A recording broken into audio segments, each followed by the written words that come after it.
Hello, this is Kathy Muscat, and I would like to take this opportunity to welcome everyone back to fiscal year 21 in the College and Career Readiness Program. All right, so I think all of us can relate to that at various points and in certain times. Today, I would like to take this opportunity, share a short data snapshot about what fiscal year 20 looked for us during these interesting times, as well as share quite a few new and improved processes with you. So basically, here is what fiscal year 20 looked like. We have two periods of time that we really took data on and reviewed. From July to March, fiscal year 20 was our pre-COVID period. As you can see, we were on track to a stronger performance year compared to fiscal year 19. We had 735 active enrollments, which was up 19 students over fiscal year 19. We had measurable skill gains of around 26%, and that rate was also up 2% at that point compared to fiscal year 19. Then the pandemic hit, and we went remote in the end of March, and then I began to take some data between April and June. So engaged enrollments, as shown on this paper, are basically any student who had any type of contact with an instructor during this time. This is an extremely generous definition because we chose to assign full hours to any student contact that was made. And of course, these varied greatly from participation in online learning opportunities, engaging still in homework, reviewing information, to the ability to respond to the occasional text or phone call. And so basically, we had 266 students during this period of time that was able to engage at all. Our measurable skill gains at the end of this period of time were 38%. So let's look at these 266 students. As you notice again, we showed 735 active enrollments between July and March of fiscal year 20. These are students with 12 or more approved hours in our program, and the 441 enrollment shown here represents the number of students who were still realistically engaged in classes. They were the ones who had attendance in a consistent way at the start of March and then as we progressed. And this is students who had any type of attendance in any way at the start of remote instruction. I kept records during this time using attendance instructors sent to me via email. And I also kept those in IMAS as well as in the instructor's spreadsheet so we could continue to see basically what students were doing. Of these 441 students, 266 of them, or 60%, were still showing on instructors' class lists as participating in some way in March. Those 160 students were the ones who really were able to remain active beyond March. So let's look at those 160 students. 77 of that 160 maintained contact with an instructor at least 80% of the time. So 41% of the basic skills students, 41 of the basic skills students, 36 of the ELA students. We had the opportunity to acknowledge these students in May because we were calling them our COVID All-Stars. Jennifer sent letters to these students praising their efforts, so a little more information about them. Of those 41 basic skills students, 4 of them had perfect attendance during this time. 29 of those completed 1 or more homework assignments, which is 71% of this group. Of the 36 ELA students, 22 completed 1 or more homework assignments, which is 61% of that group. The ELA students averaged around 43.5 hours of class contact time, including their attendance and homework. Of the larger group, 55 of 77 completed one or more homework assignments. We were also excited that we were still able to get some post-testing done, and kudos to intake for this. Due to distancing restrictions and a very short time frame, because remember we have to be done by June 30th for a fiscal year to count for that fiscal 20. When we were able to return to campus, we had to prioritize post-testing efforts. First priority was given to any student who had 40 or more hours and no post-test during the fiscal year. Our next priority were those students who had 40 or more hours with no prior measurable skill gain, even though they had already post-tested at least once.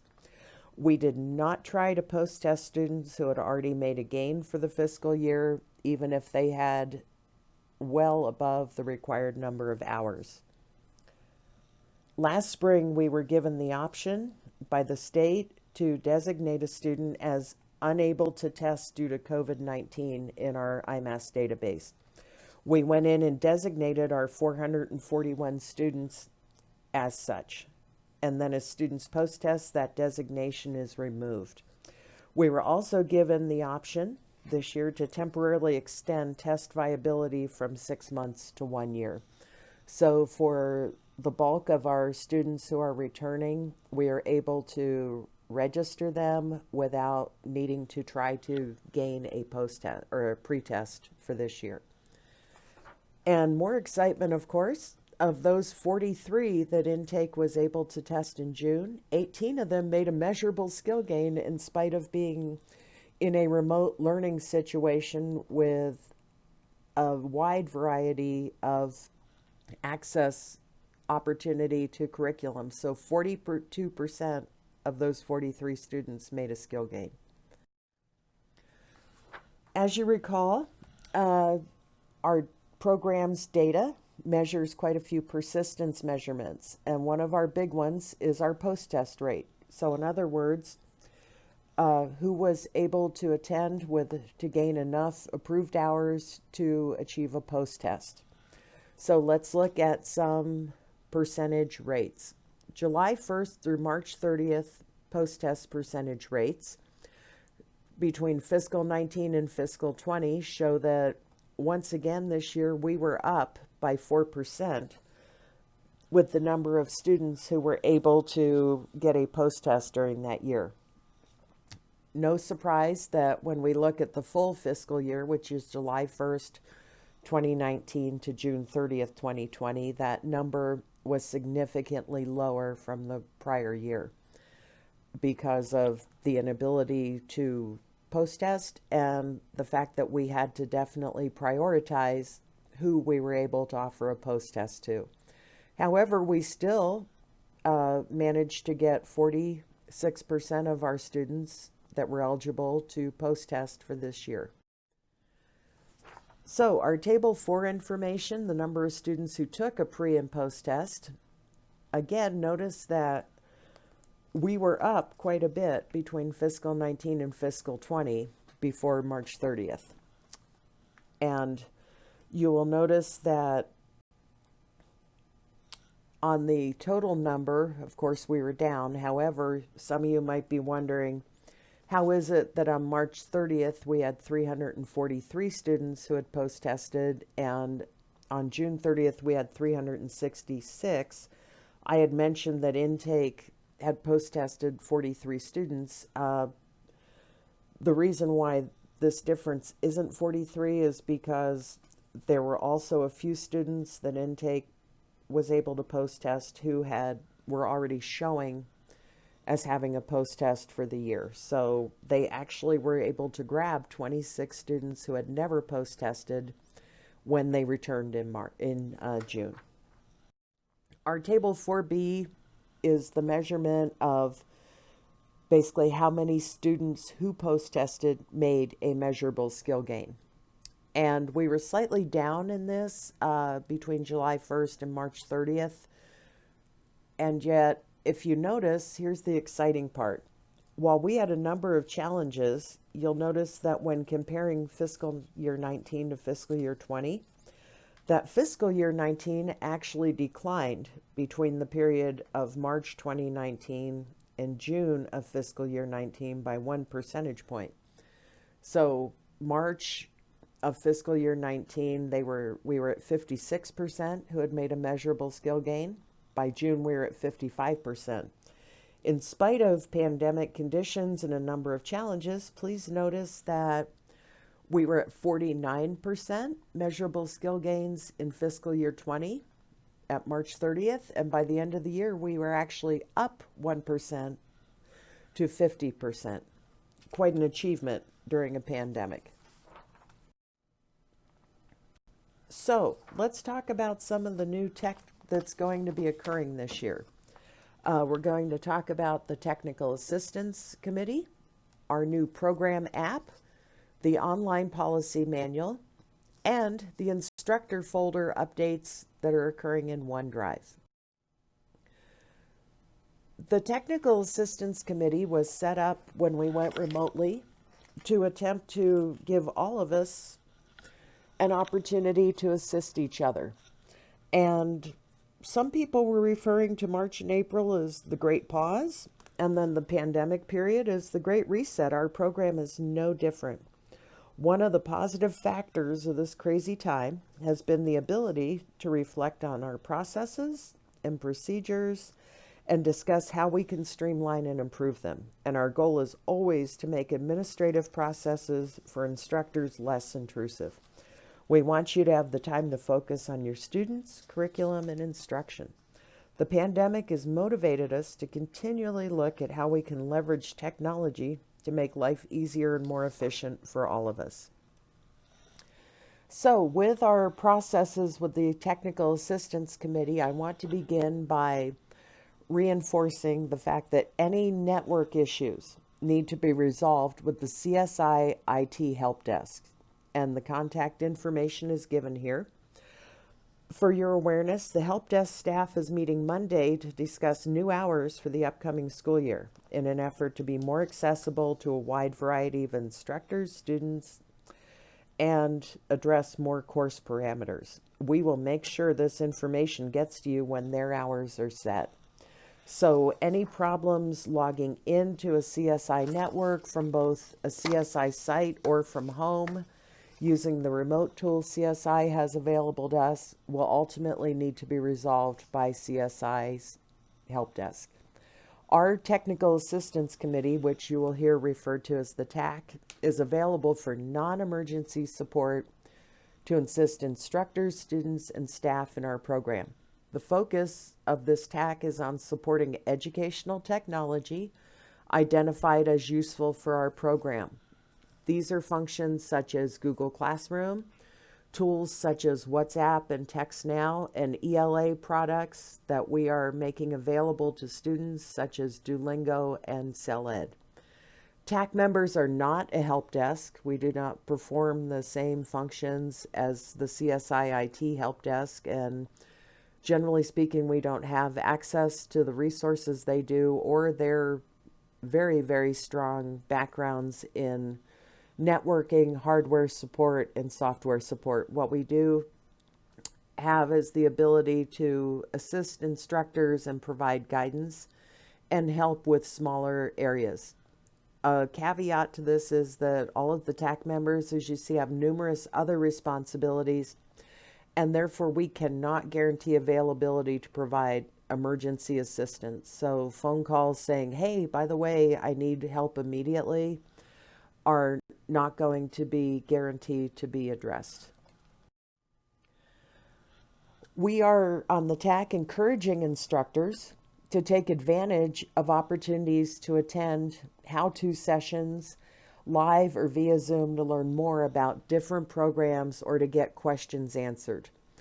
We're going to be offering these sessions weekly during the fall in both live and Zoom formats, and we are strongly encouraging instructors to collaborate and cohort with your colleagues who teach the same content.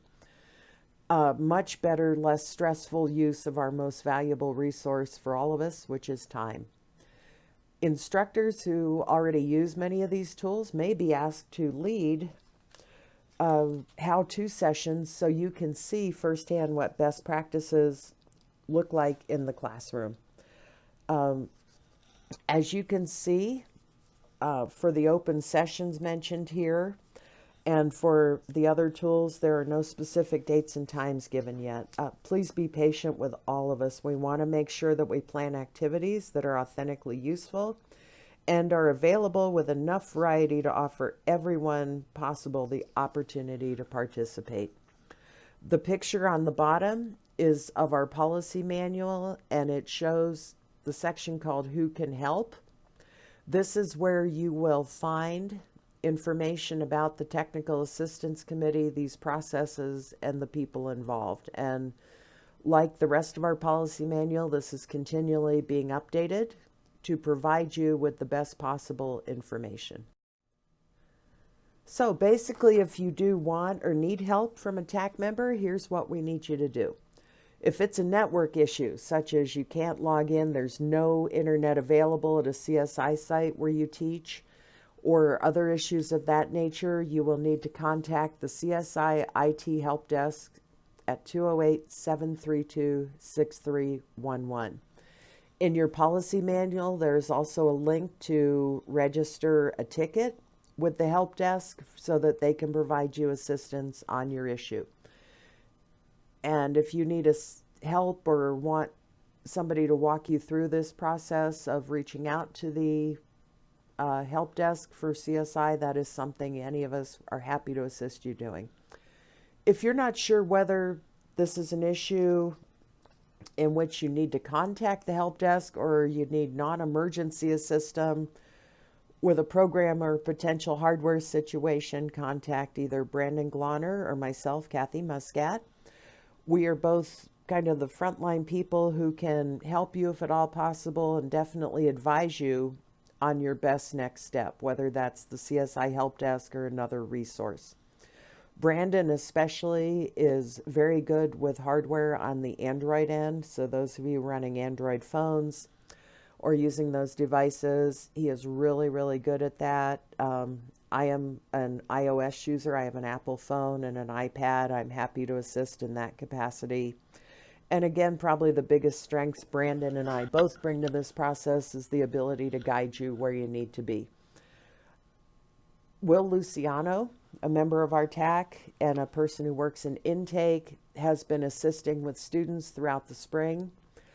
Will remains very busy and he is only available to us on a part-time basis. So if you require assistance with students, especially those who would benefit from some translation in the outreach centers, please plan well in advance and get with Will so that he can work with you on a time when he will be available. Will is out testing and out doing a number of other functions, and so we can't guarantee he is right in the Twin Falls Intake Center for emergency situations. Appointments definitely work best.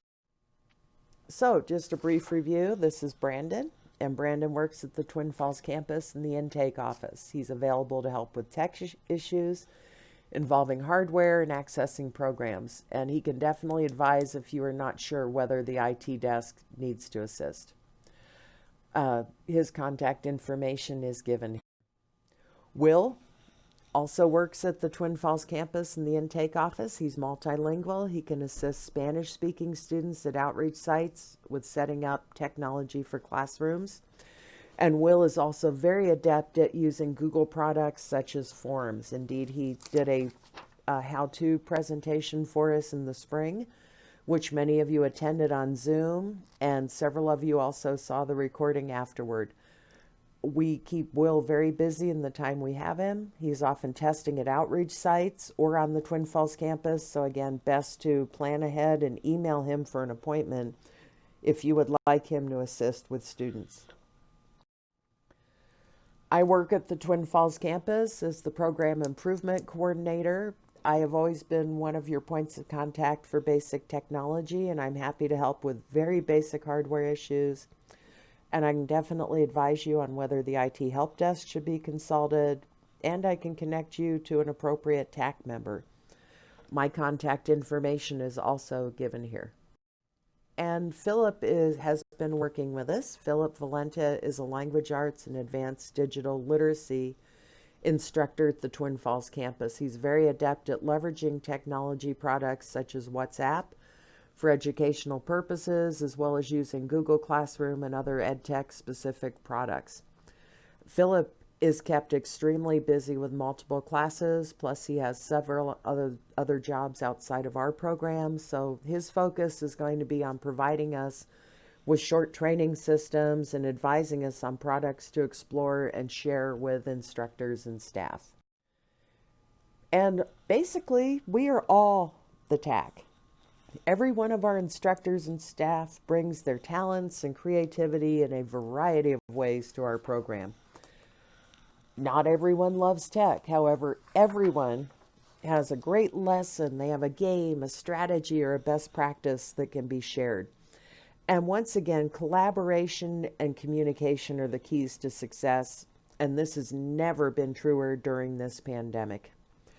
This afternoon at our back to school presentation, you have the opportunity to attend 4 of the 8 roundtables. You were given a survey prior to attending and chose sessions.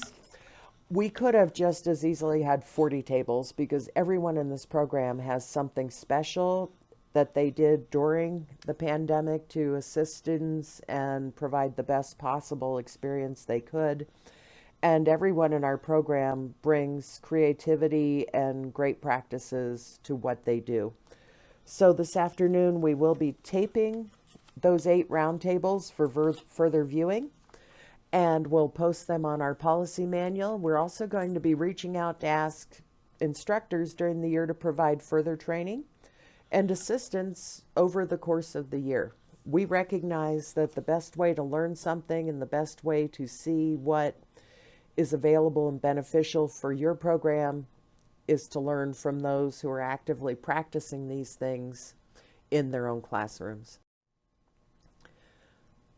So if you would like to do a how-to session, if you have an idea for one you think would be beneficial, etc., we want to hear from you. Feel free to contact Brandon or myself, and please complete the follow-up survey that will be out within the next 1 to 2 weeks, asking for your input and insights.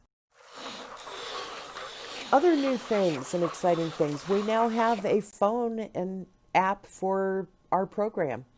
This app works on both Android and iOS smartphones, and you've heard a lot about it already. You've had links sent to this app via email. They've been texted to you. Brandon and I were available this morning prior to the beginning of this back to school to assist some of you in establishing those on your phone. And there's a link right in this PowerPoint that enables you to scan and upload this app if you have not yet done so. This, as you see, will keep an amazing amount of information right at your fingertips. So let's look a little further at what this looks like. On our app, we have 4 main tabs at the bottom. The CCR app, or the CCR tab, excuse me, contains the policy manual, the substitute request form for pre-planned absences only, a link to the CSI website, the mentoring handbook, and a URL code that can be, a QRU code that can be used to request more information about our program. So if students come to you and you're teaching, or you are out in the community and they would like to be contacted further, you can have them scan this code. They'll be taken to a site. They can fill out their basic info, and then intake will follow up with them. There's a personnel tab where contact information on the leadership team, Chelsea Bickers, Ann Keene, Anna Carujo, who's our industry training coordinator, CSI security, the help desk, intake, and the TAC team members is available. If, depending on what availability these folks have, you will have the ability to telephone directly from this app by clicking on their information or potentially sending them a text as well. There is a Forms app that is being updated. Again, the timesheet is available there, plus the QRU code that can be used to request more information about the program. And finally, there's a substitutes at or link at the bottom that contains a list of people able to substitute. This includes their contact information, days and times available, and subjects for which they are willing to substitute. Also, this year, brand new and very different change, we no longer killed a small forest to provide you with a policy manual. It is now completely online. We no longer are printing these manuals. We are making them available to people on the online format in several locations. So you don't need your old notebook. You're welcome to reuse it, or if you do not need it, feel free to return it, and we will make it available for people that need notebooks for different items or projects. Policy manual is located on the app I just showed you. There is a link to it in your instructor folder on OneDrive under the HR subfolder. And it was sent to you via email and can be sent again upon request. And again, this is a link, not a paper manual.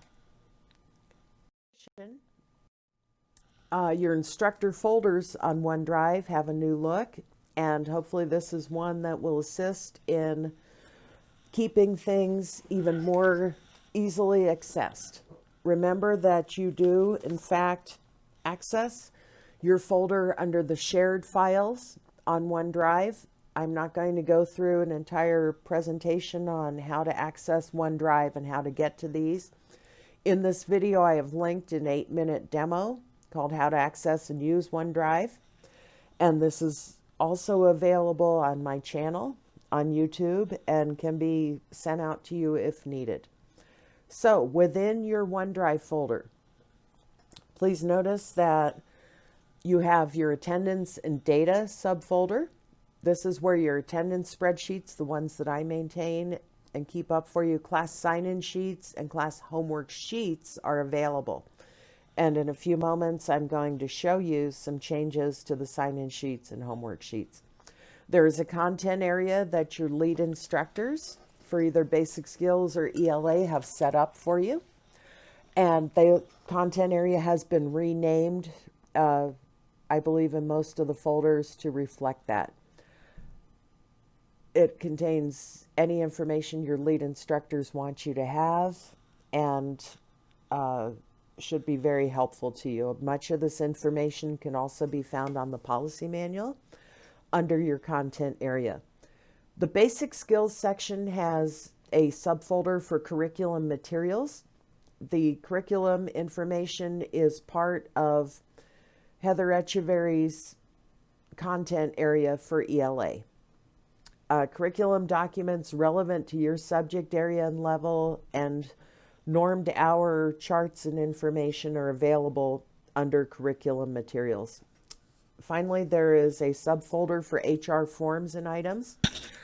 This provides links to available substitute forms for pre-planned absences, to the app for our program, the policy manual, a list of available substitutes. There is a copy of the timesheet and a copy of the travel voucher. And please notice within many of your folders, there's a little picture at the bottom of this slide, and it says, notice the items like available substitute.url. These are actually links. So that means that any updates immediately go everywhere. So if something is changed within these, you immediately have access to the updated information because it's a link, no longer just a file upload into here. So that should keep your information relevant and timely throughout the year. We also have new substitute procedures this year, and I want to quickly address pre-planned absences as well as what to do about emergency absences the day of a class in which you teach. So for pre-planned absences, we will have a form you can now fill out that will make it quite easy. As shown, this is available on the app. It is also linked in your OneDrive for you. And is available in your policy manual under your content areas in the section on substitute teachers. As always, please begin the arrangement for a substitute as soon as you know you will be gone, even if this is well in the future. We will be checking the online requests weekly, and any information will be shared with the appropriate lead instructor, with Ann Keene and with Jennifer Hall, our director. If you indicate that you were unable to find a sub, your lead instructor will reach out to you and assist with this. That is why it is so important you complete this form for any pre-planned absences, even those months in the future. The more lead time we have, the better we're able to assist you. In the case of emergency absences, please note that this year you will call the Twin Falls intake office at 208-732-6534 as soon as you're able. This is, again, emergency absences the day you teach. If you are calling before 8 a.m., you are welcome to do so, but please do leave a detailed message. And that also applies if you call after 8 a.m. and no one live picks up the phone. They will still be checking those messages as quickly as they are able, so please leave a detailed message. Intake will then contact an available member of the leadership team to have that person procure you a sub or work to set up your classroom for that day.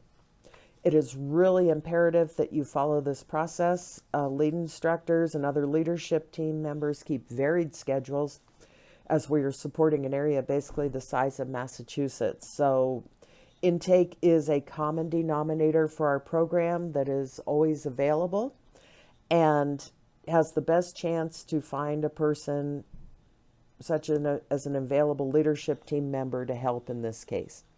Again, this information can also be found in your policy manual under your content area and substitute teachers. In addition, we have modifications and some new processes with attendance. We are basically using the same form as last year to record student attendance as far as the sign-in sheet goes. However, the process of using this form has changed due to social distancing guidelines. So it does look just a little bit different. Due to cohorting and other procedures put into place to keep instructors and students safer, the attendance process is slightly different. Everyone will receive one sheet per cohort each week. This sheet will be used on the day that cohort meets face-to-face. So if you're in Twin Falls, this will be in your instructor mailbox. If you are in an outreach site, it is located in your OneDrive, and you will need to print the sheet for your cohort on the day it meets face-to-face. We will no longer be having students sign in because we don't want that potential congestion as they gather around a form, so instructors will be taking attendance in class.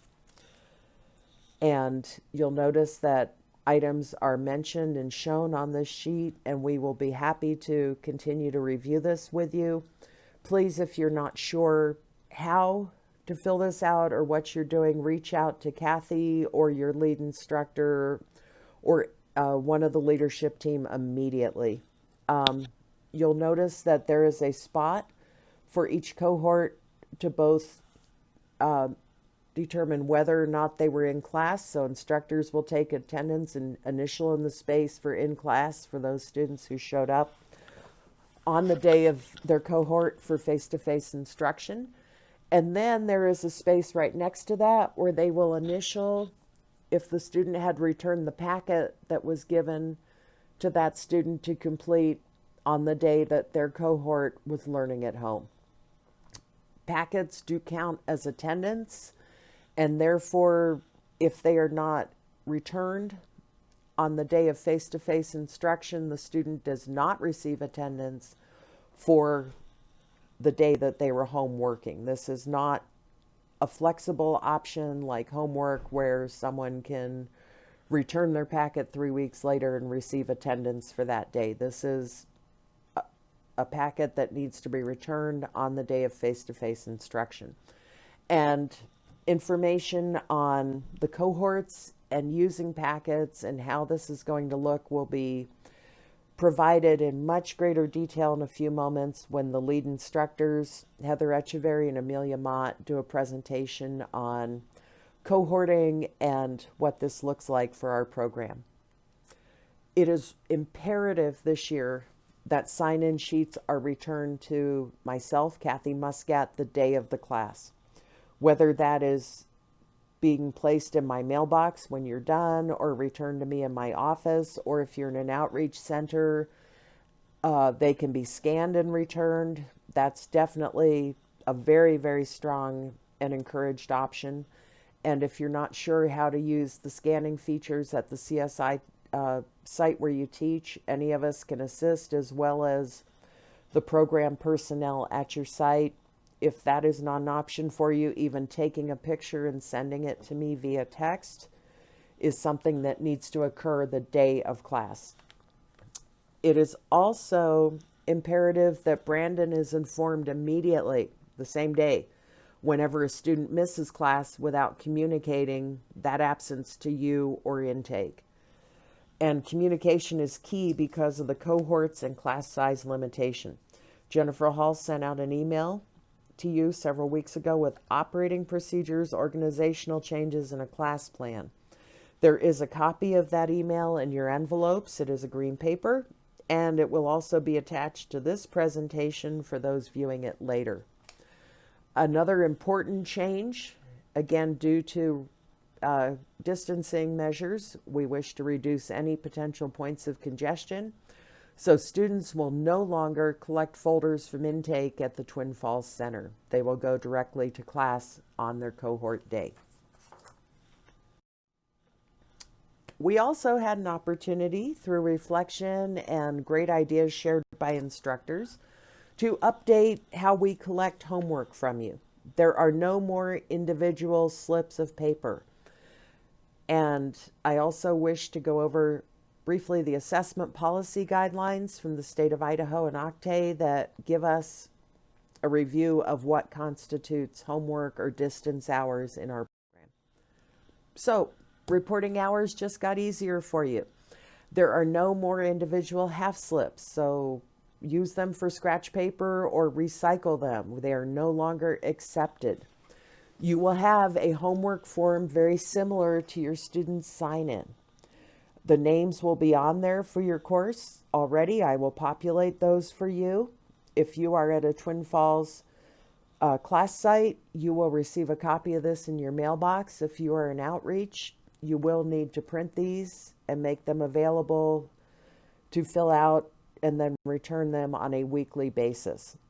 There's a demo available. I've linked to this PowerPoint called Sample Homework and Attendance Forms that will walk you through how to utilize these and review some of these processes. You can also reach out at any time to myself, Kathy Muscat, to any leadership team member, especially your lead instructors. We can all give you assistance and guidance on using these. So under grant guidelines, we can collect hours in several different ways. We have what are called proxy hours, which is the term used for materials that students are assigned in normed books, such as Ventures, the TABE, the Common Core Achieve. Those are the ones where you are able to assign a certain number of normed hours for completion of that work. There's also what's called a clock time model, where we are able to collect hours based upon the actual amount of time a student is engaged with materials. In Idaho, we only allow this model with software that can objectively track student time. So any platform such as Khan Academy, Duolingo, GED Academy, any of those tools where we can in fact track student time, we are able to collect those hours and we are able to award them to students. So if you are recording your hours for clock time model, those proxy hours can simply be a brief description such as con in the space for units and pages, and then the number of hours in 15-minute increments. And again, if you want any assistance with this or any clarification, we are happy to provide that. So it was a very interesting and busy spring, and it's going to be an interesting year, but we will not just survive, we will thrive. And I wanted to share some of these little pictures I saw because to me, I was inspired by all of these, by what I saw from you this spring. So basically, I want to say I can't express on behalf of all of us how much we value you and your efforts for this program. You will notice that humor is very important, kindness, communication is key, patience, have patience with yourself and with the circumstances and with others. We're all doing the best we can. And by supporting each other and taking a deep breath and laughing about a lot of this, because something went wrong will probably be a statement that all of us could tattoo if we wanted to. And getting flexible fast and maintaining that flexibility will get us through this. Never, ever, ever suffer in silence. If you're confused, if you're frustrated, reach out sooner rather than later. Your lead instructors, Brandon, Jennifer, Ginger, myself, the TAC members, we are all here to help. And I know, again, I speak for everyone when I say I get my best ideas from you. So thank you very much for all you do. And thank you for being part of our program. I look forward to working with you during fiscal year 21.